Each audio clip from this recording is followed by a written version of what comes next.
সুধীমণ্ডলী, অল্প কিছুক্ষণের মধ্যেই জাতীয় প্যারেড স্কয়ারে উপস্থিত হবে আধুনিক বিশ্বের অন্যতম পরীক্ষিত এবং যুদ্ধক্ষেত্রে বহুমুখী ভূমিকায় নিয়োজিত 4th জেনারেশন ফাইটার MiG-29 যুদ্ধবিমান। পশ্চিমা বিশ্বসহ সারা পৃথিবীতে ঈর্ষণীয় এই MiG-29 যুদ্ধবিমান ডগ ফাইটে বিশ্বের যে কোনো যুদ্ধবিমানকে পরাস্ত করতে সক্ষম। আজকে MiG-29 বিমানটির পাইলট হিসেবে রয়েছেন গ্রুপ ক্যাপ্টেন মোহাম্মদ রুহুল আমিন কাদরি এবং সাথে আছেন wing commander Mohammad Masud Rahman. Group captain Kadri 2001 সালে বাংলাদেশ বিমান বাহিনীতে জিডিপি ব্রাঞ্চে কমিশন লাভ করেন। বর্তমানে তিনি বিমান সদরের পরিকল্পনা পরিদপ্তরে সিনিয়র স্টাফ অফিসার হিসেবে কর্মরত আছেন।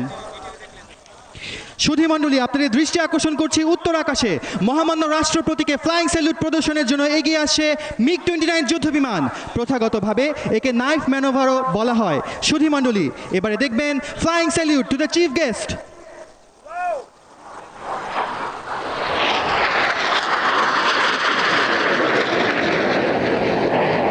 রাষ্ট্রপতিকে এইমাত্র MiG-29 যুদ্ধবিমানটি ফ্লাইং স্যালুট করল।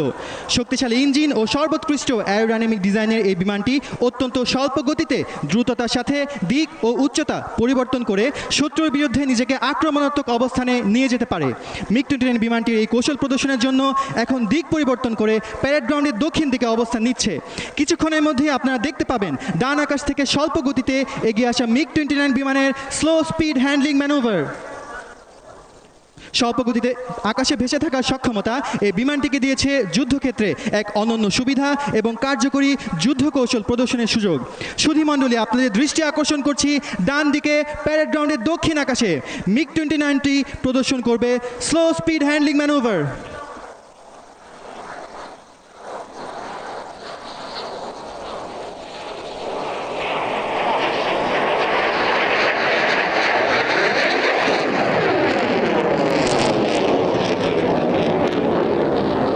সুধীমণ্ডলী, এই বিমানটি সম্মুখে থাকা শত্রুর জন্য সত্যি বিভীষিকাময়।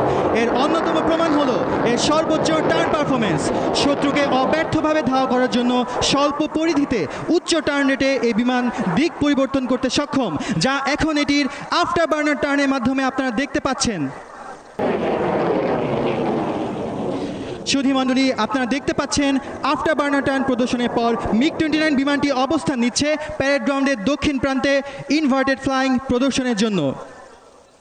ইনভার্টেড ফ্লাইট পরিচালনা করতে প্রয়োজন হয় পাইলটের সকল ইন্দ্রিয়র অনেক উঁচু স্তরের সমন্বয়।